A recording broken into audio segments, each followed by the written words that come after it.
तो मतगणना को एक दिन बढ़ाने की मांग की गई है। ये बड़ी जानकारी इस वक्त की सामने आ रही है। 3 दिसंबर को मतगणना होनी है और इसके साथ आपको ये जानकारी दे दी कि 4 प्रत्याशियों ने तारीख बढ़ाने की मांग की है। तो 3 दिसंबर को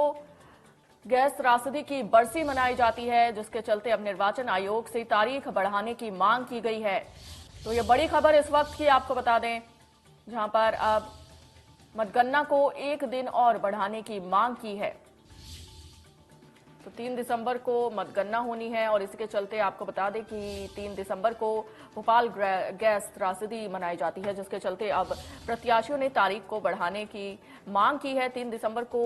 गैस त्रासदी की बरसी है, जिसके चलते अब मतगणना की तारीख को एक दिन और बढ़ाने की मांग की गई है। लगातार हमारे संवाददाता वैभव गुप्ता हमारे साथ बने हुए हैं। वैभव, अब 4 प्रत्याशियों ने मतगणना की तारीख को आगे बढ़ाने की मांग की है। किस तरह से इस खबर को देखा जाए, क्या उनकी मांग ये पूरी हो सकती है, क्या संभावनाएं हैं?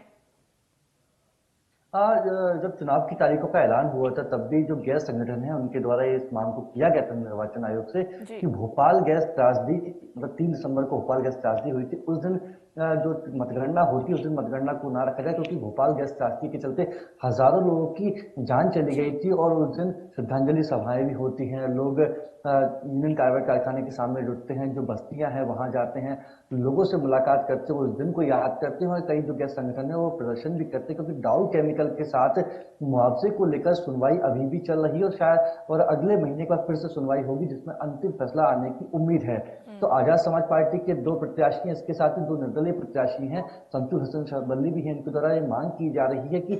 3 दिसंबर को भोपाल गैस त्रासदी हुई थी, उस दिन चूंकि कई तरह के कार्यक्रम होते हैं, तो ऐसे में भोपाल में जो जिस तरीके से काउंटिंग होनी, क्योंकि 7 विधानसभाओं की जो काउंटिंग है वो पुरानी जेल में ही होगी, यहाँ पर ईवीएम स्ट्रांग रूम में रखी हुई है, तो इसकी तारीखों को बढ़ा दिया जाए। इसके पहले भी जैसे मैंने कहा कि